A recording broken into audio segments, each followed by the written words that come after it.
Hello. Okay, so I got my kale and I got some cabbage. So I'll make a kale and cabbage mix for as my side dish. So that's what I'm working on. Excuse me.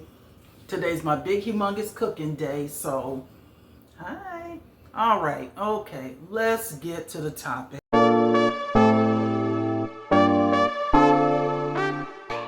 I put some olive oil and I put some frozen vegetables in here. No water because the cabbage makes its own water. So I'm gonna let this cook about another maybe give it 5 minutes, and then I'm gonna put the kale in last, and then let it simmer for about 15 minutes. All right, so that's what we cooking so far. Okay, now let's get on to the subject here. Okay, I'm going to be real honest with you guys. Oh, hello, house guests. You guys are known as my house guests, not followers. I'm going to be real honest with you. This subject is getting very frustrated to talk about because I'm always preaching putting up money for emergency fund. I'm not just saying that just because I have one. I'm saying that because it's needed. It's needed, and amongst the Gen Zs, the younger people, and I read something disturbing that about 65 probably percent of Gen Zs, just them alone, don't have an emergency fund savings, and most of their attitudes, according to some of the websites that I trust, like Bankrate, some of them have an attitude as to what's the point in saving when crap is so high. I get it. Okay, first of all, if you can, please share this video with a Gen Z person in their 20s, early 30s. I got a whole ton of them in my family. Just talk about the emergency fund. I love talking about this because this is critical. This is critical, especially in this inflation times, the wicked economy. Unfortunately, it's not that I'm tired of talking about, because I'm going to keep talking about this till the wheels fall off, until if I reach 3 people that can start, budgeting and putting money up emergency fund, I've done my job. But here's the issue with not only the Gen Zs, but all the generational sectors, boomers, Gen Xers, but we're talking about the Gen Zs, because their attitude that I've been reading is, what's the point in saving? Hell, stuff is so expensive, this and that. I can't seem to get ahead. I got a low paying job. Oh, I get it. I totally understand. I've been there too. But my biggest concern is that where were the older people that's supposed to have been helping you, mentoring you about emergency fund? Because schools are not going to teach you how to set up emergency fund. For, if you can see, hang on, let me read this, my little writing here.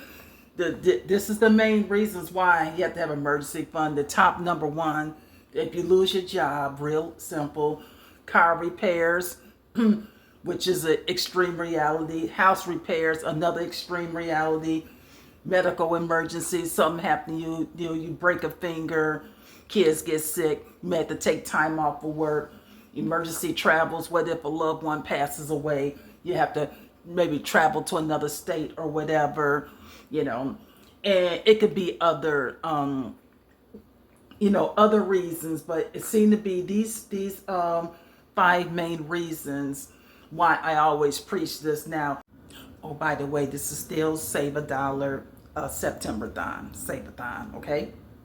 So, in my opinion, I wish the local community centers in the neighborhoods hold a financial boot camp for the younger people, especially the teenagers. Then they will be more aware and more educated on how to not only budget money, but also have a respect for money. Again, like I said, I love talking about just savings. And my content is so basic. It's nothing, no fanciness. It's just little old me talking about,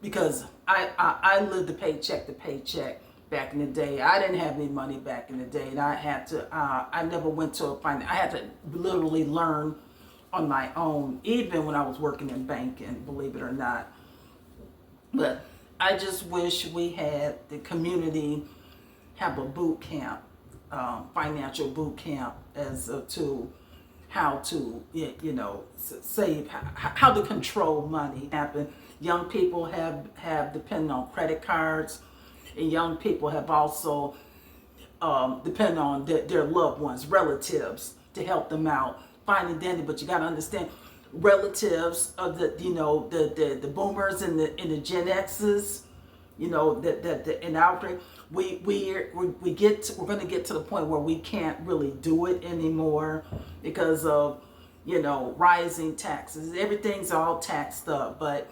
if we don't grab them by the horns and sit them down and tell them, hey, listen, I know you don't make a lot of money, but it's not going to hurt you to set side of money for every payday. They may look at it and say that's impossible, but young people like to party.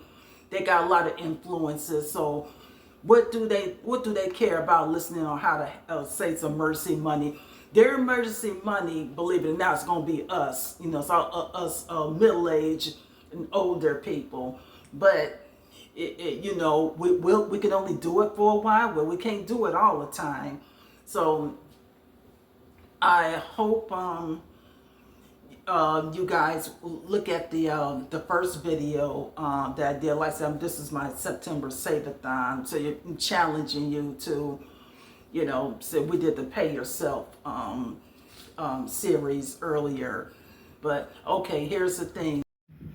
All right, my dear Gen Zs, these are my steps on how to jumpstart an emergency fund. Okay, doesn't matter how much you could be, whether it's $100 or $500. In reality, they say you're supposed to have $1,000 in emergency fund. That's unrealistic in these day and times. So don't get intimidated by that. Okay. So let's start now. Actually, this is number one and this is number two. So let's go to number one. We're going to cut out bad habits. Bad habits. A lot of y'all like to party, smoke and drink. You know what I mean by smoking too. Okay. Stop overspending your income. Okay. Real simple. You do it to impress people. You buy stuff that's you really don't need. You just want, but you really don't need. Lay off the credit card. A lot of Gen Zs, about 60%, according to the bank rate or Market Watch. A lot of Gen Zs abuse credit. They got a lot of credit card debt. Okay. So this is we need to cut this. You got to cut this out first before you can even get to this. This is actually step two. Sorry, did it backwards. Step two, real simple. You're going to sit down. You're going to start up a simple budget. There's budget apps for you to look into. Don't forget, pay yourself first. I don't care if it's $10. If all you can afford is $10 for yourself, put that $10 out aside each paycheck. A lot of you guys do gig work such as DoorDash and Grubhub and Instacart, which is good. God bless you on that. Hey, it's income. It doesn't matter. Learn how to budget that. Okay. See what it says? Start small, then you increase. You save $10 1 week. Second week, try increasing it to $5. Third week, go up and up and up until you can get the amount. I'm telling y'all, things are going to come up, and us old people ain't going to keep giving you all money that that you need to be having for yourself. Okay, that's 1, 2. Now let's go to 3. Establish a savings home. What I mean by that, real simple. A savings home is either a savings account. You can open a simple savings that don't pay any interest. It pays a half a penny. Or you can get a HY, better known as high yield savings. High yield savings is the one that pay more interest here. I highly recommend this here. High yield savings. Okay, get paid interest. Credit union is probably like the best source for, you know, you guys to start out if you don't want to deal with traditional banking. A credit union in your area. Credit union only allows you to open your account up with at least between $10 to $20, depending on what state you're in. Okay. Here's a simple one. Add money to a prepaid DC, better known as debit card. What I mean is that you can go get a debit card from Walmart and just put money on it and put the maximum. I think the maximum is like 500. Put $50 a week on there till you reach 500. And guess what? That's going to be you have already built your cushion money. So by the time when December get here, you'll have you some holiday money. You'll have you some extra bill money. Shoebox savings. That's a little funny name I came up with. Other words known as a stash cash area. Stash cash area means you can put it in your jar at home. Put it. This is the old school method. This is for people who don't want to deal with banking, period. Or you could do the envelope method. You see people saving money in envelope. That's under the shoebox saving. Money that you save at home.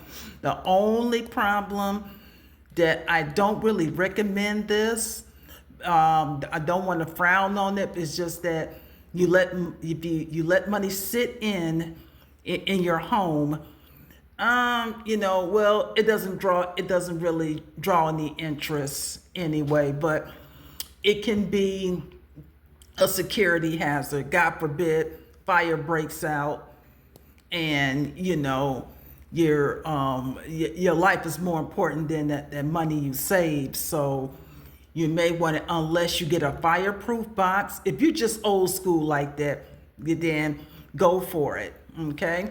So that's what I mean by establishing a home account, savings account. Okay. Number 4, just be consistent in savings.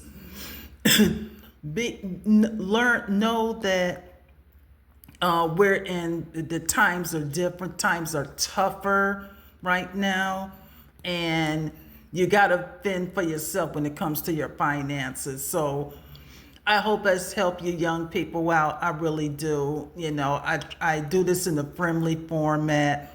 I hope you're not intimidated by this, even though there's a lot of videos on emergency fund. It's my cabbage and my kale. Yes. All right. Thank y'all for tuning in. Y'all stay blessed.